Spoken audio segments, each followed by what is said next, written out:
Doctor Parthasarathi గారు. ధన్యవాదాలు అధ్యక్ష. నేను ఆదోని నియోజకవర్గం నుంచి నా ముస్లిం మైనారిటీలకు సంబంధించిన సమస్యని మీ ముందు పెట్టడానికి వచ్చాను. గత 300 సంవత్సరాల పురాతనమైనటువంటి ఈద్గా అన్నది రంజాన్ కానీ బక్రీద్లో నమాజ్ చేయడానికి చాలా పవిత్రంగా భావిస్తారు అధ్యక్ష.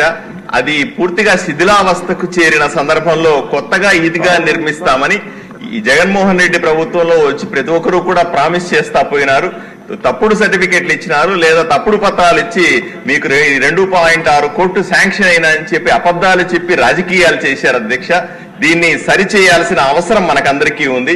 అదే సందర్భంలో తెలుగుదేశం పార్టీ అధికారంలో ఉన్నప్పుడు 2014-19లో పేద ముస్లింస్ కోసం షాదీఖానా ఏర్పాటు చేశారు అధ్యక్ష. ప్రభుత్వం పోగానే అర్ధాంతరంగా దాన్ని ఆపేశారు. దాన్ని పూర్తి చేయాల్సిన అవసరం కూడా ఉంది. మిలాదు నబీ పండగ తప్పనిసరిగా ముస్లిం మైనారిటీలకి చాలా ముఖ్యమైన పండగ. ఆదోనిలో ముఖ్యంగా దేశంలో ఎక్కడా జరిగిన విధంగా ముస్లిం మత పెద్దలకు సంబంధించిన అవశేషాలు, వెంట్రుకలు కానీ గోర్లు కానీ ప్రత్యేకంగా ప్రదర్శించే సందర్భం అధ్యక్ష. దీనికోసం ప్రత్యేక ఏర్పాట్లు చేయాల్సిందిగా ప్రభుత్వాన్ని కోరుకుంటున్నాను అధ్యక్ష. Thank you.